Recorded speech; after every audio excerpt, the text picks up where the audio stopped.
Hey guys, welcome back. Welcome to my Tuesday video. Today I'm going to do something a little bit different. I've only uploaded one digital drawing on this channel so far, and so I wanted to kind of rectify that because some of my favorite things that I do are digital. So recently I've actually been working on Procreate, the iPad app, and it is amazing, and it's almost, I think I might actually like it more than Photoshop in the long run just because it is so convenient and they keep on updating it with more and more incredible things. It seems like every time that I say, wow, it sure would be nice to have a liquify tool, poof, there it is. So, way to go on Procreate's part.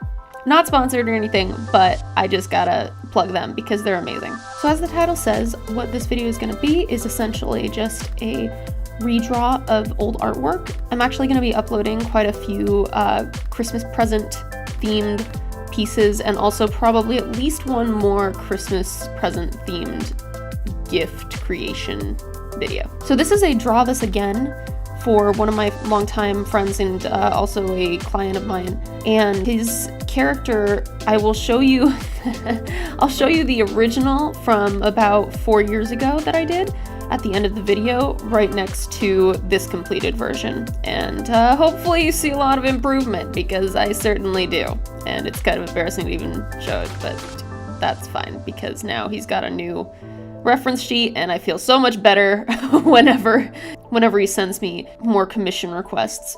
So as usual, my process begins with a basic skeleton sketch, just a lot of shapes and stuff. I actually really want to get into more organic sketching because I have noticed that a lot of my sketches tend to be a little too stiff for me. This one turned out alright, but I think that's because I wound up doing the secondary sketch where I put in more detail, which is what I'm at now. So this character's name is Lycos, and he is a fursona based off of one of my friends. He made him a long time ago, and around the time that he made him, I had started accepting commissions. So he commissioned me for Lycos's original reference sheet. It wasn't really a reference sheet, actually. It was more of just a full-body portrait.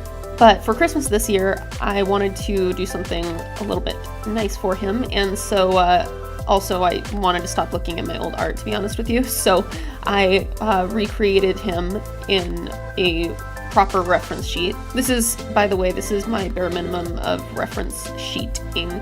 Basically, you would get a character in their typical clothing, whatever that may be, fully rendered out, textured, highlighted, shaded, all that. You would also get a portrait, a small bust-up portrait, pretty much, on the right side, also fully rendered.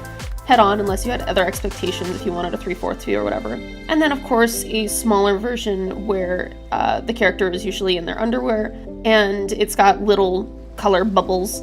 Anyway, so as usual, one of my favorite things is lining. I only do my significantly weighted lines when I'm doing traditional artwork. I'm not sure why I do that. Maybe there's some kind of psychology behind it. But actually, I think it probably has something to do with the fact that when I do digital artwork, when I render things out, it kind of negates any line art anyway, and so putting aside an extra half an hour or 45 minutes to do significantly weighted lines and stuff just seems like a waste of time in the end. Oh no, you can actually see the original drawing of this character. I will definitely show you guys that at full size though at the end of the video too.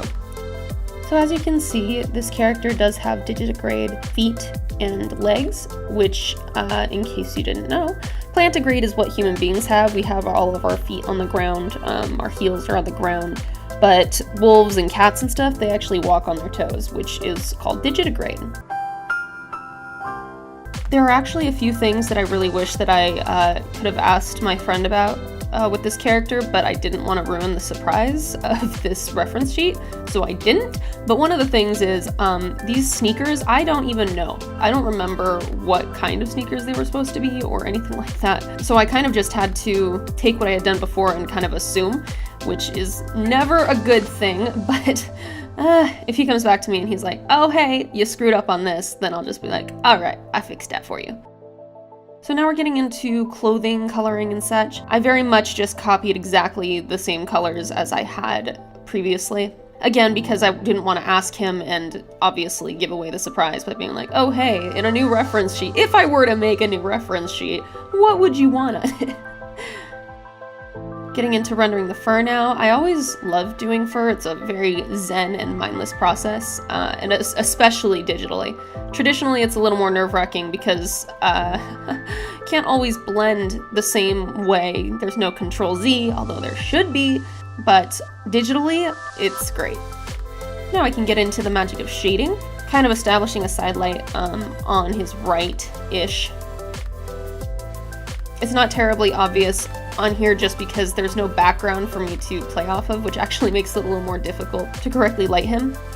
The only thing that's frustrating about Procreate is sometimes I don't actually complete my lines, especially because I've got clipping masks on when I shade and highlight and such. And so I don't actually know or see where the line breakage is, and so I drag over a color to fill a certain cell that I've created, and it just like bleeds all over the entire thing. It's infuriating. It's not actually infuriating, I'm fine, I don't care. Calm down, calm down. So hopefully you can tell, but Lycos is a gray wolf, fairly lanky, but has some fit qualities to him as well. Just not a bodybuilder, you know? Oh, the light is not to his right, it's to our right. My bad. So essentially, first I put down hard lights, specifically establish shadows and highlights, and then after that I make much softer kind of bloom shadows and highlights. And that further helps to kind of provide dimensionality. Hold on, I gotta look that up. 20 minutes later. Dimensionality. Dimensionality refers to various phenomena that arise when analyzing and organizing data in high. Nope, that's not it. More moments later. There we go, dimensionality. That is what I mean. Okay, so anyway, it helps to further define dimensionality and make him stand off the page a little bit more and look a little bit less flat. So my last step was after I provided this to him as an early Christmas present because I asked him if he wanted it now or if he wanted it during Christmas, and he was like, now! So I gave this to him. He did specifically say that he wanted to leave the tall socks on him, so I put those back on, and here's the completed piece, as well as the original piece, which, yeah, hopefully you see some improvement.